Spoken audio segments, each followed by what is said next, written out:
प्रभु यीशु मसीह के मधुर और सामर्थ्य नाम में आज फिर दिनांक 25 नवंबर दिन गुरुवार को हम आप सबका स्वागत करते हैं।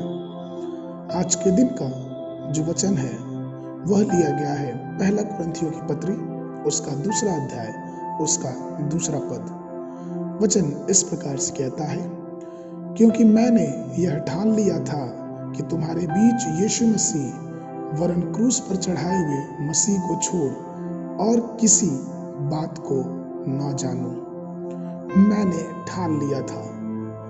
प्रभु में मेरे प्रिय लोगों, अगर हम अपने जीवन में एक विजयी जीवन जीना चाहते हैं, अगर अपने जीवन में हम परमेश्वर का अनुग्रह, परमेश्वर की अगुवाई को देखना चाहते हैं, अगर हम ये चाहते हैं कि हमारी विषम परिस्थितियों में, हमारे दुख की घड़ी में, हमारे हर एक समय में प्रभु हमारी सहायता करे, प्रभु हमारी मदद करे, तो हमें चाहिए कि हमें भी अपने जीवन में कुछ बातों को समर्पित करना है, कुछ बातों को ठान लेना है। आइए हम बाइबल से 3 ऐसे समर्पण को देखेंगे जिन्होंने ये समर्पण किया और उनका जीवन पूरी रीति से बदल गया।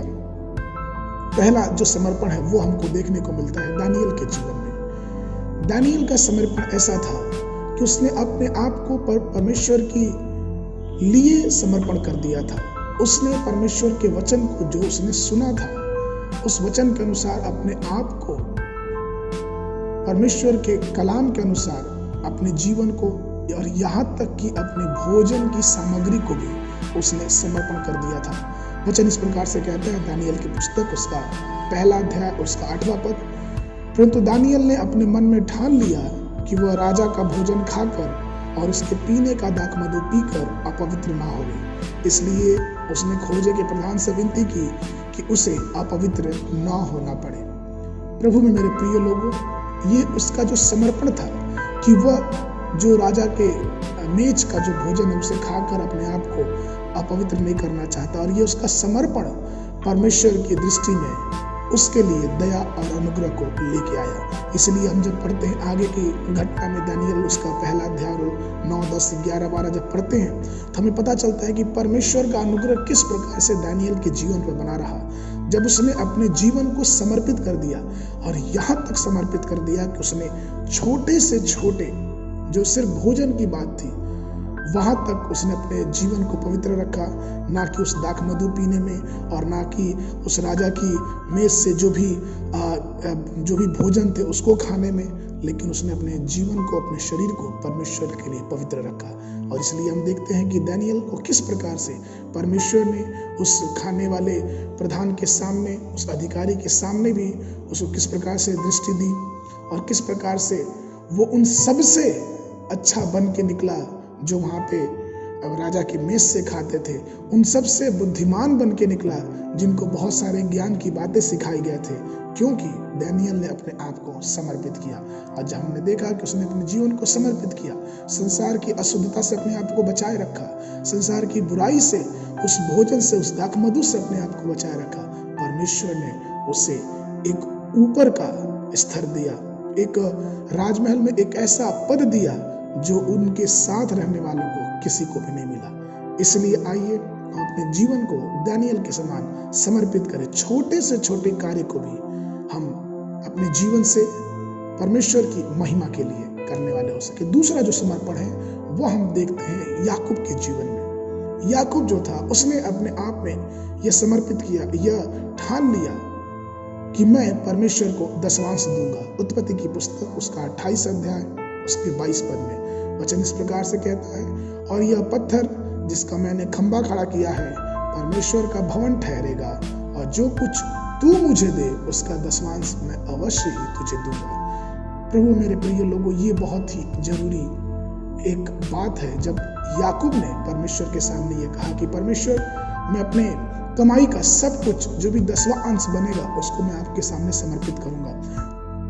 और हम और आप जानते हैं किस प्रकार से परमेश्वर ने उसे एक परदेश देश में, एक ऐसा देश जहां उसके माता पिता नहीं थे, वो एक परदेशी था, वहां पे किस प्रकार से परमेश्वर ने उसे धन में और उसके पशुओं में, उसकी भेड़ बकरियों में, उसके परिवार में किस प्रकार से आशीष दी।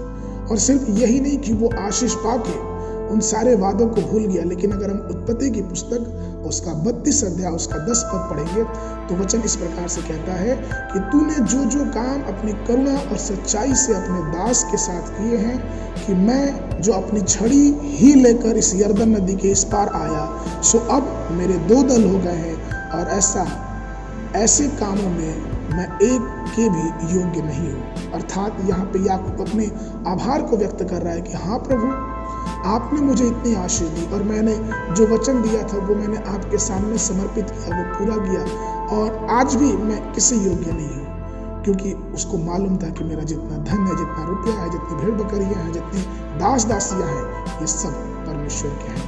प्रभु मेरे प्रिय लोगों, आज के दिन परमेश्वर हमसे बोलता है, बातचीत करता है कि क्या हम परमेश्वर के लिए धन्यवादित हैं, परमेश्वर के दिए हुए सारी आशीषों को जो उसने हमारे और आपके जीवन में इस संसार में रहते हुए दिया है, क्या हम उसके प्रति प्रभु को धन्यवादित है? क्या हम उसका जो अंश बनता है, जो परमेश्वर ने दिया है, जो परमेश्वर ने ठहराया है, क्या हम उसको ईमानदारी से उसको फिर से समर्पित करते हैं? तीसरी और अंतिम जो समर्पण है वो हम देखते हैं दाऊद के जीवन में। दाऊद का समर्पण हमें देखने को मिलता है भजन संहिता उसका 119वां अध्याय उसका 57वां पद। वचन इस प्रकार से कहता है कि यहोवा मेरा भाग है, मैंने तेरे वचन के अनुसार चलने का निश्चय किया है। मैंने तेरे वचन के अनुसार चलने का निश्चय किया है। हाँ मेरे प्रियो, दाऊद ने अपने जीवन में सारी गतिविधियों को देखा था। उसने जीवन के निचले पड़ाव को, उसने जीवन के ऊंचाइयों को, उसने जीवन के पाप रूपी पड़ाव को, उसने जीवन की आशीष के पड़ाव को, सब तरह की बातों को उसने अपने जीवन में अनुभव किया था। और वो दाऊद कहता है कि मैंने तेरे वचनों के अनुसार चलने का निश्चय किया है। अर्थात उसने अपने आप को प्रभु के हाथों में समर्पित कर दिया। आइए आज हम भी अपने जीवन को प्रभु के हाथों में समर्पित करें, प्रभु के हाथों में दे दें और उससे कहें कि प्रभु, आपने मुझे इस संसार में भेजा है, आप मुझे चलाइए, आप मुझे बढ़ाइए, क्योंकि जिन्होंने उनकी तरफ दृष्टि की उनका मुंह कभी काला नहीं। परमेश्वर की तरफ देखने वाले का मुंह कभी काला नहीं होता है। आज के मनन के लिए जो वचन है वो लिया गया है भजन संहिता 119 उसका 16 पद। वचन इस प्रकार से कहता है, मैं तेरी विधियों से सुख पाऊंगा और तेरे वचन को न भूलूंगा। परमेश्वर आप सबको आशीष देने